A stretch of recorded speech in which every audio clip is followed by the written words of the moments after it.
بسم اللہ الرحمن الرحیم۔ شروع اللہ کے نام سے جو بڑا مہربان نہایت رحم والا ہے۔ دوستو، سورۃ فاتحہ کو سمجھنے سے پہلے چند باتیں سمجھنا زیادہ ضروری ہیں۔ اس وقت مارکیٹ اسلامی کتابوں سے بھری ہے، لیکن ہر کتاب آپ کو ایک نیا راستہ بتاتی ہے۔ میں نے ایک پبلشر سے پوچھا، مجھے ایسی ایک کتاب دیں جو دین کے مطابق ہو، جو اسلام کی مکمل ترجمانی کرتی ہو یا اسلام کو واضح کرتی ہو۔ اس نے جواب دیا، میں 45 سال سے کتب پبلش کر رہا ہوں، آج تک میری نظر سے ایسی کوئی کتاب نہیں گزری۔ البتہ ایسی کتب کی تعداد بڑھ رہی ہے جو اصل دینی کتاب کا چربہ ہے یا اس کی نقل ہے، اور اصل کتابیں غائب ہو رہی ہیں۔ بہت سے لوگ ان پرانی کتب کا حوالہ دیتے ہیں، لیکن وہ کتابیں مارکیٹ سے غائب ہیں۔ لہٰذا میں آپ سے گزارش کرتا ہوں، آپ کے گھر میں جو بھی دینی کتابیں ہیں اس کو محفوظ کر لو اپنی آنے والی نسل کے لیے، کیونکہ ہر کتاب کا نیا ایڈیشن اپنے اصل ایڈیشن سے بالکل مطابقت نہیں رکھتا یا میچ نہیں ہوتا۔ پبلشر کی یہ بات مجھے اچھی لگی، اس لیے میں نے آپ کو بتا دی کہ دین کی اور اپنے ایمان کی حفاظت آپ نے خود کرنی ہے، کیونکہ قبر اپنی اپنی ہے، کوئی کسی کا ذمہ نہیں لے گا۔ دوسری بات، اللہ کا جتنا شکر ادا کریں کم ہے کہ اس نے ہمیں مسلمان گھرانے میں پیدا کیا ہے اور ہمیں بنیادی اسلامی تعلیم مل جاتی ہے۔ سوال پیدا ہوتا ہے، کیا داڑھی رکھ لینے سے یا برقع پہننے سے اسلام سمجھ آ جاتا ہے یا ہم مکمل مسلمان بن جاتے ہیں؟ تو اس کا جواب ہے نہیں، کیونکہ اسلام پڑھنے سے اور سمجھنے سے آتا ہے، داڑھی رکھنے یا ظاہری اسلامی وضع شکل بنانے سے نہیں آتا، اور ہم نامکمل مسلمان ہوتے ہیں۔ اس لیے جب غیر مسلم ہم سے اسلام کے بارے میں کچھ پوچھتا ہے تو جواب ہمارے پاس نہیں ہوتا۔ تیسری بات جو سب سے زیادہ اہم ہے وہ یہ ہے کہ ہم اپنی گفتگو میں حدیث کی بجائے قرآن کا حوالہ دیں۔ ہر بات قرآن سے شروع ہو اور قرآن پر ہی ختم ہو۔ وہ اس لیے کہ ہمارے نبی صلی اللہ علیہ وآلہ وسلم کی زندگی میں ہی جھوٹی احادیث پھیلنے لگی تھیں۔ آپ صلی اللہ علیہ وآلہ وسلم نے فرمایا تھا، جو بات قرآن کے مطابق ہے وہ میری طرف سے ہے، اور جو اس سے ٹکرا رہی ہے وہ میری طرف سے نہیں ہے۔ آخری بات، میں نے بہت سے شیعہ اور سنی علماء کی گفتگو اور خطاب سنے ہیں جن کی بڑی کوشش ہوتی ہے مسلمانوں تک اصل اسلام یعنی قرآن کی بات پہنچ جائے اور بیچ کے پیری اور مریدی کے چکر ختم ہو جائیں، صرف اللہ اور اس کے رسول کی بات اور اطاعت باقی رہ جائے۔ اس لیے قرآن پاک کا ترجمہ کے ساتھ مطالعہ کرنا زیادہ ضروری ہے تاکہ ہم اللہ کی بات کو سمجھ سکیں، اور اس لیے بھی ترجمہ زیادہ ضروری ہے کہ ہم عربی نہیں ہیں، ہم تو اجمی ہیں اور عربی نہیں جانتے۔ ہمیں تو ترجمہ پر زیادہ توجہ دینی چاہیے بجائے عربی قرأت کے اور الفاظ کی ادائیگی کے۔ جب آپ سمجھ ہی کچھ نہیں رہے تو الفاظ کی ادائیگی اور خوبصورت قرأت آپ کو کچھ فائدہ نہ دے گی۔ دوستو، ان سب باتوں کو مد نظر رکھتے ہوئے ہم سورۃ فاتحہ کی تفسیر اور ترجمہ کرتے ہیں۔ سورۃ فاتحہ کی پہلی آیت ہے بسم اللہ الرحمن الرحیم۔ اس میں بسم اللہ، اس آیت میں ہمیں ملاقات کا ایک ادب سکھایا گیا ہے۔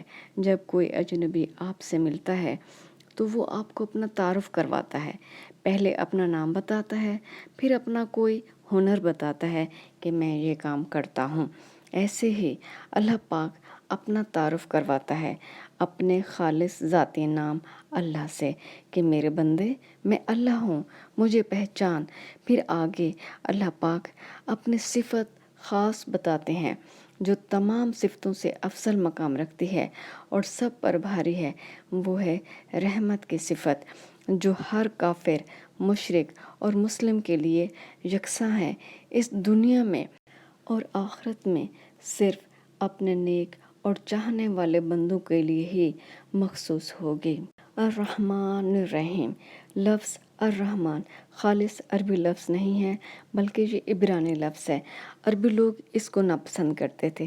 اس لفظ کی عربی میں جمع بھی نہیں بنتی اور اس لفظ کا تعلق تذکیر و تانیث سے بھی نہیں بنتا، اور اس کو صرف اللہ کے ذات کے لیے مخصوص کیا گیا ہے۔ الرحمن الرحیم رحمت سے نکلے ہوئے دو لفظ ہیں۔ الرحیم کا معنی ہے مسلسل رحمت کا برسنا۔ سورۃ الفرقان میں الرحمن کے بارے میں آتا ہے۔ پارہ نمبر 19 سورۃ فرقان آیت نمبر 60 میں ہے، جب ان کفار سے کہا جاتا ہے رحمان کو سجدہ کرو تو کہتے ہیں رحمان کیا ہے؟ کیا جس کے لیے تم ہم سے کہتے ہو ہم اس کے آگے سجدہ کریں؟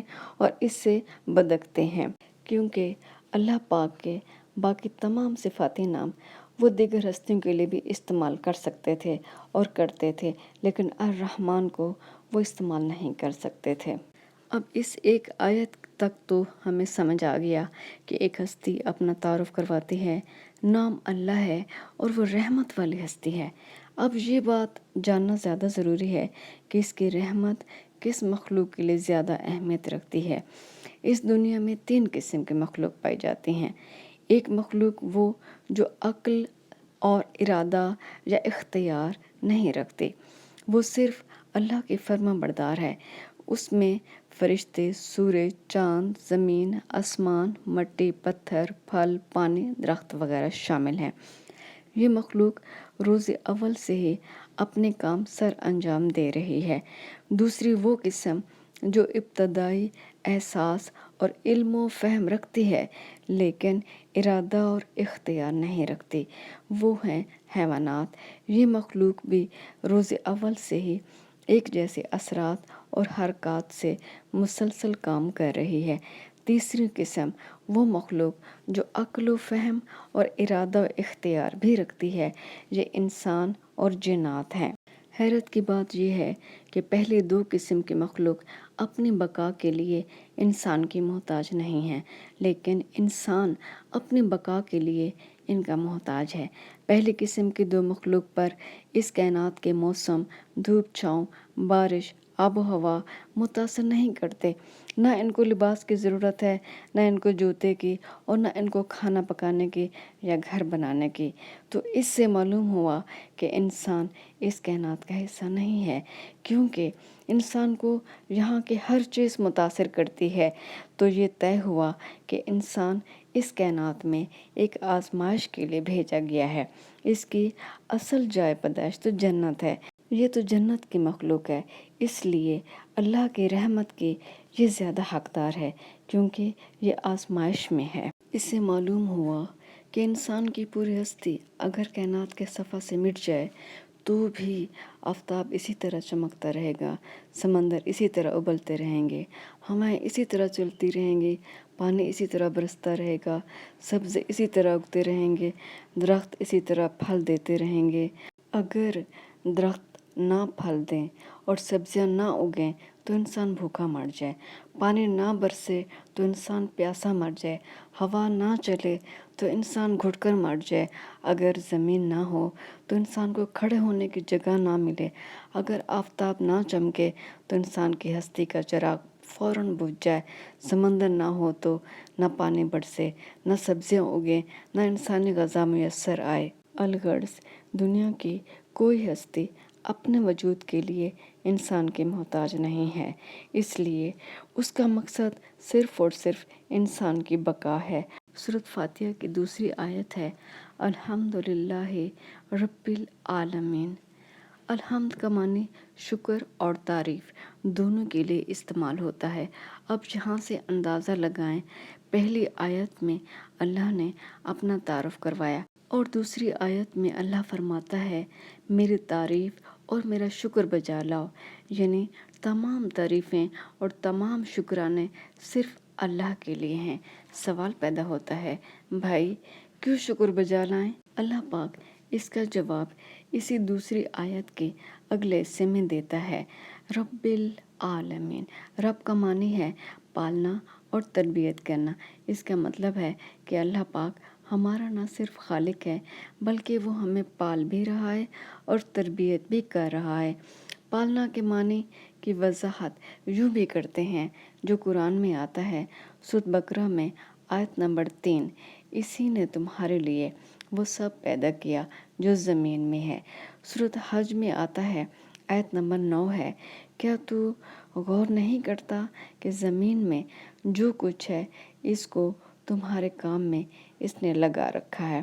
سورۃ حج میں آیت نمبر 2، کیا تو نے نہیں دیکھا کہ اللہ ہی کے آگے سر جھکاتا ہے جو آسمانوں میں ہے اور جو زمین میں ہے، اور سورج اور چاند اور ستارے اور پہاڑ اور درخت اور جانور اور بہت سے انسان ہیں جن پر عذاب ٹھہر چکا ہے۔ اس آیت سے یہ بات واضح ہو جاتی ہے کہ سب انسان ناشکرے نہیں ہیں، بلکہ کچھ انسان جو اپنے ارادہ اور اختیار کا ناجائز فائدہ اٹھا کر اپنی عقل کو اللہ کی نافرمانی پر استعمال کر کے دنیا خریدنا چاہتے ہیں، وہ عذاب کے مستحق ہیں۔ رب العالمین، تمام جہانوں کا رب۔ عالم کی جمع عالمین ہے۔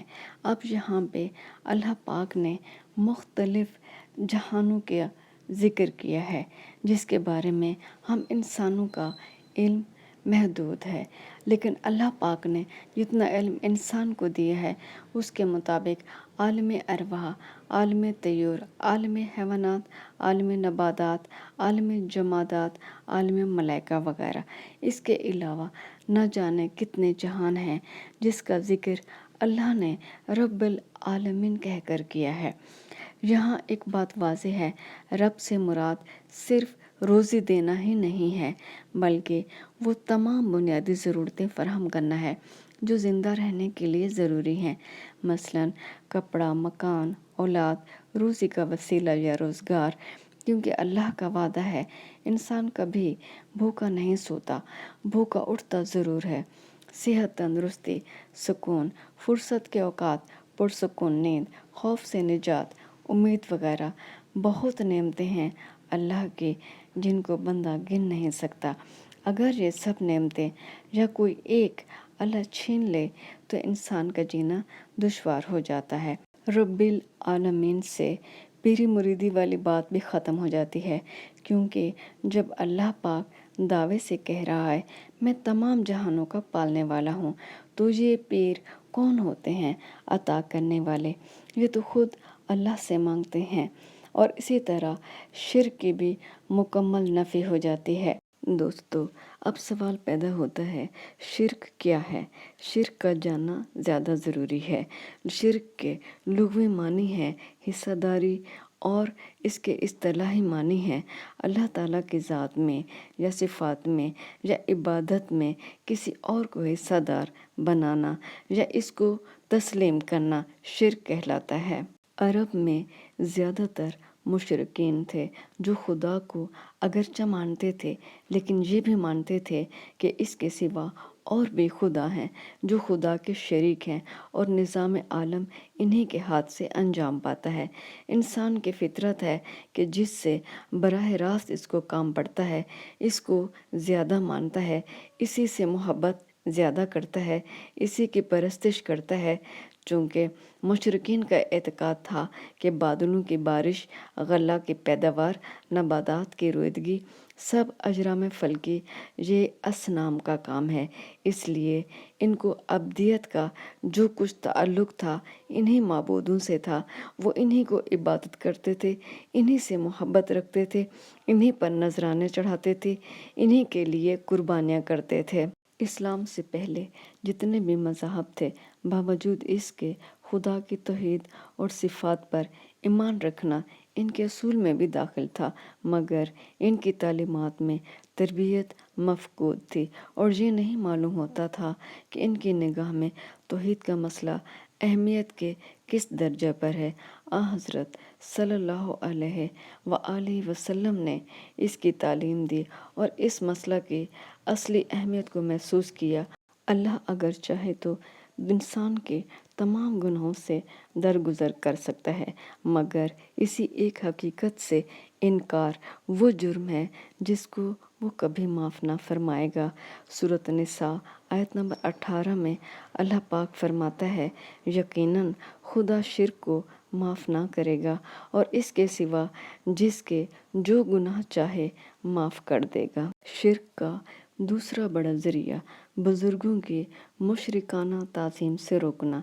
شرک کا بہت بڑا ذریعہ کسی خاص شخص، کسی خاص شے کی تعظیم ہے، جس کو شخص پرستی یا یادگار پرستی سے تعبیر کر سکتے ہیں۔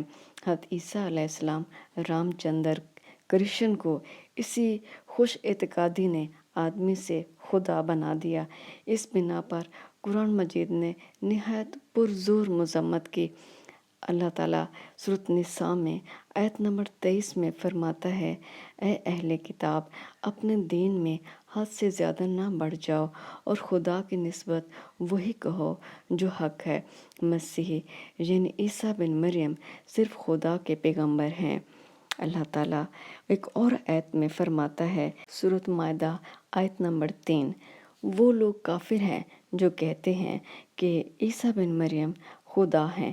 کہہ دو کہ اگر خدا یہ چاہے کہ مسیح بن مریم کو، اس کی ماں کو اور دنیا میں جو کچھ ہے سب کو برباد کر دے تو کون ہے جو خدا کو روک لے؟ اور خدا ہی کے لیے آسمان و زمین اور جو چیزیں ان دونوں میں ہیں سب کی حکومت ہے، وہ جو چاہے کرے اور خدا ہر چیز پر قادر ہے۔ شرک کی دوسری قسم درمیانی واسطہ یا واسطے کا مشرکانہ اعتقاد۔ اللہ سے انسان کو جس درجہ کا تعلق، جس قسم کا عز و نیاز، جس مرتبہ کی محبت، جس درجہ کی التجا درکار ہے، اس کا رخ دوسری جانب بدل جاتا ہے، یعنی بتوں کی طرف۔ ہزاروں لاکھوں آدمی ہیں جو اچھی طرح جانتے ہیں کہ دیوتا کائنات اور زمین و آسمان کے خالق نہیں ہیں، تاہم وہ اس قسم کی حاجتیں اور مرادیں انہیں دیوتاؤں اور معبودوں سے مانگتے ہیں، انہیں کو حاجت روا جانتے ہیں، اٹھتے بیٹھتے انہیں کے نام لیتے ہیں، ان پر نظر و نیاز اور چڑھاوے چڑھاتے ہیں، غرض براہ راست ان کو جو تعلق ہوتا ہے انہیں معبودوں سے مانگتے ہیں۔ خود مسلمانوں میں ہزاروں لاکھوں آدمیوں کا طرز عمل انبیاء اور صالحین اور ولی اللہ کے مزارات پر اسی نسبت کے قریب قریب ہے۔ اس بنا پر مقدم ترین بات یہ ہے معبودوں کی نسبت اس قسم کا خیال نہ پیدا ہونے پائے، بلکہ صاف صاف بتا دیا جائے کہ اللہ کے آگے کسی کی کچھ نہیں چل سکتی، وہ اس کی مرضی میں کوئی دست درازی نہیں کر سکتا۔ حضرت ابراہیم علیہ السلام نے اپنے باپ سے طلب مغفرت کا وعدہ کیا تھا تو ساتھ ہی یہ بھی کہہ دیا تھا سورۃ ممتنہ آیت نمبر 1، میں آپ کے لیے مغفرت کی درخواست ضرور کروں گا، لیکن مجھ کو خدا کے سامنے آپ کی نسبت کوئی اختیار نہیں۔ حضرت صلی اللہ علیہ وآلہ وسلم نے ارشاد فرمایا کہ میں نے اپنی والدہ کے لیے استغفار کی اجازت مانگی تھی، وہ مجھے نہیں ملی، البتہ یہ درخواست قبول ہوئی کہ میں ان کی قبر کی زیارت کر لوں۔ آپ صلی اللہ علیہ وآلہ وسلم نے عبداللہ بن ابی کے لیے دعائے مغفرت کی۔ اس پر قرآن مجید میں آیا سورۃ توبہ آیت نمبر 10، تم ان کے لیے مغفرت چاہو یا نہ چاہو، اگر تم ان کے لیے 70 دفعہ بھی مغفرت چاہو گے تو خدا ان کی مغفرت نہ کرے گا۔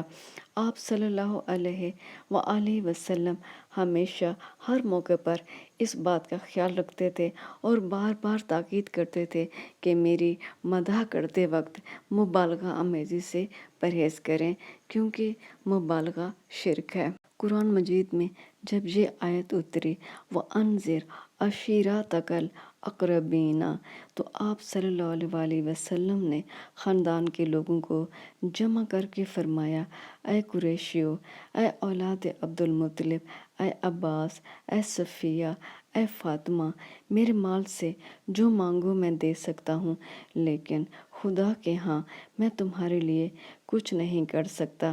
قرآن مجید میں نہایت کثرت، نہایت تشدد کے ساتھ اس مضمون کو ادا کیا گیا کہ تم لوگ جن کو حاجت روا سمجھتے ہو، جن سے حاجتیں مانگتے ہو، ان کو کارخانہ ہستی میں کسی قسم کا اختیار نہیں۔ بزرگوں کی کرامات یا معجزات، انبیاء کے شرک کی ایک بڑی قسم یہ بھی ہے کہ جن بزرگوں سے کرامت سرزد ہوتی ہے تو لوگ ان کے بارے میں خیال کرتے ہیں اگر یہ خود خدا نہیں ہے تو اس میں خدا کا شائبہ ضرور ہے، یعنی یہ اللہ کا اوتار ہے۔ پھر یہی بات ترقی کرتے کرتے یہاں تک پہنچ جاتی ہے جیسے حضرت عیسیٰ علیہ السلام کو 40 کروڑ سے زیادہ لوگوں نے خدا یا خدا کا بیٹا بنا لیا۔ حلال و حرام کرنا اللہ کا کام ہے۔ شرک کی قسم یہ تھی، لوگ انبیاء اور مذہبی پیشوا کو اس بات کا مجاز سمجھتے تھے کہ وہ جس چیز کو چاہیں حلال کریں، جس چیز کو چاہیں حرام کریں۔ قرآن پاک میں جب یہ آیت اتری، سورۃ توبہ آیت نمبر 5، اللہ پاک فرماتا ہے ان لوگوں نے اپنے علماء اور درویشوں کو رب بنا لیا ہے۔ حضرت عدی جو حاتم طائی کے فرزند تھے، اسلام لانے سے پہلے عیسائی تھے، آپ صلی اللہ علیہ وآلہ وسلم کے پاس عرض کی، یا رسول اللہ ہم لوگ اپنے مذہبی پیشوا کو اپنا رب نہیں مانتے تھے۔ آپ صلی اللہ علیہ وآلہ وسلم نے فرمایا، کیا تم لوگوں کا یہ عقیدہ نہ تھا کہ یہ مذہبی لوگ جس چیز کو چاہیں حلال کریں، جس چیز کو چاہیں حرام کریں؟ عرض کیا، یا رسول اللہ بے شک ایسا ہی تھا۔ تو آپ صلی اللہ علیہ وآلہ وسلم نے فرمایا، یہی رب بنانا ہے، یہی شرک ہے۔ آپ صلی اللہ علیہ وسلم نے فرمایا، حلال و حرام، جائز و ناجائز اور امر و نہی کے احکامات یہ سب اللہ پاک کے لیے مخصوص ہیں۔ ان میں فرق کرنا، ان کی مقدار مقرر کرنا، یہ سب اللہ پاک کے کام ہیں۔ پیغمبر کا کام صرف پیغام پہنچانا ہے۔ نمبر 5، غیر اللہ کی مشرکانہ تعظیم۔ شرک کا ایک بڑا ذریعہ یہ تھا کہ جو اعمال اور آداب اللہ کے لیے مخصوص ہیں وہ اوروں کے ساتھ بڑھتے جاتے۔ شرک فی العبادت، شرک فی الصفات، اور اللہ تعالیٰ کا سجدہ کسی اور کے لیے مخصوص کرنا۔ کفار اور دیگر اہل مذہب بتوں اور اپنے مذہبی پیشوا کو سجدہ کرتے تھے۔ سلاطین، بادشاہ اور امراء کو سجدہ کرنا عام بات تھی، اور بنو اسرائیل میں سجدہ تعظیمی، سجدہ محبت جائز تھا، اور اسی لیے حضرت یوسف علیہ السلام کو ان کے والدین نے سجدہ کیا تھا۔ آپ صلی اللہ علیہ وآلہ وسلم نے نہایت سختی سے منع کر دیا کہ سجدہ تعظیمی جائز نہیں ہے۔ آپ صلی اللہ علیہ وآلہ وسلم نے فرمایا، اگر سجدہ کرنا جائز ہوتا تو میں بیویوں کو حکم دیتا کہ وہ اپنے شوہروں کو سجدہ کریں۔ نمبر 6، علم غیب۔ اکثر اہل مذہب یہ عقیدہ رکھتے تھے اور اب بھی رکھتے ہیں، انبیاء اور اولیاء کو علم غیب ہوتا ہے۔ بنی اسرائیل کے زمانہ میں کاہنوں کا یہی کام تھا کہ وہ آئندہ واقعات کی پیشین گوئیاں کیا کرتے تھے۔ عرب میں بھی کاہن یہی پیشہ کرتے تھے اور مختلف طریقوں سے پیشین گوئیاں کرتے تھے، کبھی فال سے، کبھی پانسے پھینک کر۔ آپ صلی اللہ علیہ وآلہ وسلم نے نہایت سختی سے تاکید کی کہ علم غیب کی تمام صورتیں باطل ہیں۔ اللہ تعالیٰ نے قرآن پاک میں سورۃ انعام میں آیت نمبر 7 میں واضح کر دیا۔ اللہ پاک فرماتا ہے، اور اللہ کے پاس غیب کی کنجیاں ہیں جن کو اللہ کے سوا کوئی نہیں جانتا۔ یہاں تک کہ آپ صلی اللہ علیہ وآلہ وسلم نے بھی اپنی ذات سے بھی علم غیب کی نفی کر دی۔ ایک دفعہ آپ شادی کے موقع پر تشریف فرما تھے۔ انصار کی چند لڑکیاں گا رہی تھیں۔ گاتے گاتے انہوں نے یہ گانا شروع کر دیا، اور ہم میں ایک ایسا پیغمبر ہے جو کل